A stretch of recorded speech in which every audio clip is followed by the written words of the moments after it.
பிசாசு ஒரு டேட்டை குறிச்சிருக்கிறான். ஆனா அந்த டேட்டை எப்படி ஆண்டவர் ரிவர்ஸ்ல எடுக்கிறார் பாத்தீங்களா? அதே ஆதார் மாதம் 13ஆம் தேதியிலே இப்படி செய்து 14ஆம் தேதியிலே இளைப்பாரி அதை விருந்துண்டு சந்தோஷப்படுகிற நாளாக்கினார்கள். நல்ல வலதுகரத்தை உயர்த்தி நீங்க செல்வீங்க பார்ப்போம். இப்ப இந்த செகண்ட் ஸ்டெப்புக்கு நான் உங்களுக்கு சொல்லி தரேன். பிசாசு ஏதாவது இந்த அந்த ஆசீர்வாதத்தை நீங்க சுமந்துட்டு போகும்போது அவன் சும்மா இருக்க மாட்டான்.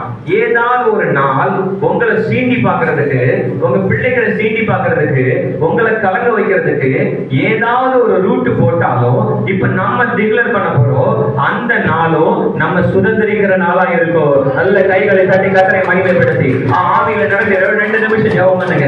ஆண்டவரே, எனக்கு அந்த 2024 எந்தெந்த எல்லைகள்ல பூர் இருந்ததோ, எந்தெந்த எல்லைகள்ல பிசாசின முடிக்கணுக்கு நீ செஞ்சாலோ, எந்தெந்த இடைகளை என் பிள்ளைகளை முடக்கணுக்கு நீ செஞ்சாலோ, ஆண்டவர் இப்பொழுது ஒரு சீட்டு போடும்போது அந்த நாள் எனக்கு ஆசீர்வாதமா. இப்ப நம்ம தீர்க்க தரிசனம் உங்க நல்லதாக தெரிஞ்சுக்கோங்க. ஆவியில நீங்க எதை பேசுறீங்களோ அது அப்படியே ரிவர்ஸ் ஆகும். 2024 என்ன நடக்க போகுதுன்னு உங்களுக்கு தெரியாது. பட் நான் உங்களுக்கு தீர்க்க தரிசனமா சொல்றேன், என்ன நடக்கணும்னு பிசாசு அந்த நாளை முன்குறிச்சிருந்தாலோ அந்த நாள்ல அது நடக்காது. ஆனா அந்த நாள்ல ஆண்டவர் சும்மா இருக்க மாட்டாரு, உங்களை ஃப்ரீயா விட மாட்டாரு. எந்த நாள்ல உங்களுக்கு கஷ்டப்படுத்தணும்னு பிசாசு நினைக்கிறானோ அந்த நாள்ல நம்மளை சந்தோஷப்படுத்துகிற ஒரு கழிப்பை கர்த்தர் நமக்கு தரப்போகிறார். நல்ல கைகளை தட்டி எத்தனை பேர் விசுவாசிக்கிறீங்க? நீ என்ன வேணாலும் நாள் குறிச்சிட்டு போ, நீ என்ன வேணாலும் எனக்கு பிளான் பண்ணிட்டு போ, என்ன வேணாலும் என்கிட்ட பேசிட்டு போ. பட் ஆனா நீ எதை குறிக்கிறியோ அந்த நாள்ல ஒரு 2 மடங்கு ஆசீர்வாதத்தை ஆண்டவர் இந்த வேலையில சொல்லுகிறார். நீ பூரின்னு நினைச்சு பயந்துட்டு இருக்கிற, நீ அதை பூரியமா மாத்துறதுக்கு கர்த்தரால முடியும். ஒரே நாள்ல அப்படிதான் நடந்து தெரியுமா? எந்த நாள்ல அவங்க யூதரை அழிக்கணும்னு நினைச்சாங்களோ அதே நாள்ல அந்த மனுஷங்க மத்தவங்களை கொன்னாங்க. ஆமா, அதுதான் வேதத்தினுடைய ஸ்டைல். ஆண்டவர் உங்களுக்கு தீர்க்கமா சொல்ற ஒரு காரியம். ஒரு நாள் 2024 நீங்க இந்த மெசேஜ் போய் டைரியில எழுதுவீங்க. இந்த 23ஆம் தேதியில 2024 நான் சொல்ற ஒரு நாள் இல்ல, ஒவ்வொரு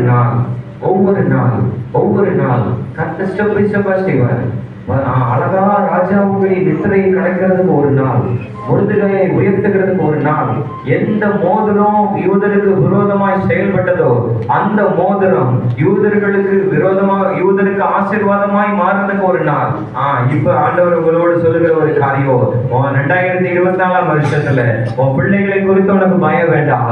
எந்த நாள் உன் பிள்ளைகளுக்கு விரோதம் செய்ய பிசாசு பிளான் பண்ணாலோ அந்த நாள் உன் பிள்ளைகளுக்கு ஒரு ஆசீர்வாதமான நாளா, உன் பிள்ளைகளை உயர்த்துகிற ஒரு நாளா, உன் குடும்பத்தில் ஆசீர்வாதம் ஒரு நாளா, உன் குடும்பத்தில் இருக்கிற நீங்க கலங்கும்படியா பிசாசு எந்த நாளை குறிச்சாலும் அந்த நாள் நீங்க சமையல் பண்ணி சாப்பிட ஒரு நாளா இருக்கும். அந்த நாள் உங்க வீட்டுல ஒரு விருந்தோட நாளா இருக்கும். இது ஆவியில நம்மளுக்கு தெரியாது. பட் ஆனா ஆண்டவருடைய நாமத்தினால நம்ம ரிசீவ் பண்ணுவோம். எந்த மனுஷங்க நம்மளை முடக்கணும்னு நினைச்சாங்களோ அந்த நாளை கர்த்தர் நமக்கு ஆசீர்வாதமாய் மாற பண்ணுவா.